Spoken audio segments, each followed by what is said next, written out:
ఇప్పుడు ఆ goods train ఒక జర్నీలో ఉంది అది.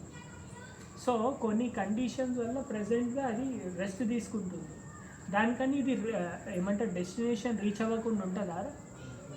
బట్ కొన్ని జాగాల మనకి పర్సనల్ ఇష్యూస్ వల్లనో ఇంటి ఇష్యూస్ వల్లనో కొన్ని జాగాల్లో బ్రేక్స్ అనేవి పడుతుంది లైఫ్.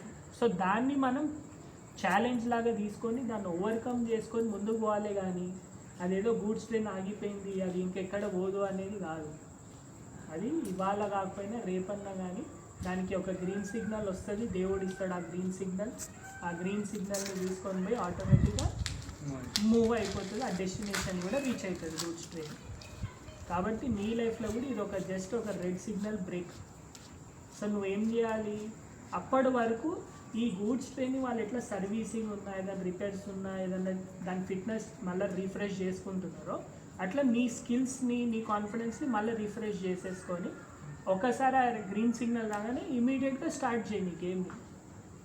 కాబట్టి ఏమంటే పాజిటివ్ పీపుల్తో నుండు, కాన్ఫిడెన్స్ని పోగొట్టుకోకు, అండ్ నీకు లైఫ్ రెస్టింగ్ టైం ఇచ్చినప్పుడు దాన్ని నేను ఎట్లా రీఫ్రెష్ చేయగలుగుతావు, నేను ఇంకా ఎట్లా స్ట్రాంగ్గా చేయగలుగుతావో చేసుకొని సాధిస్తున్నావు కదా నెక్స్ట్ ఇయర్ వరకు. అర్థమవుతుందా? చెప్పు Varun boy, we're going to do it.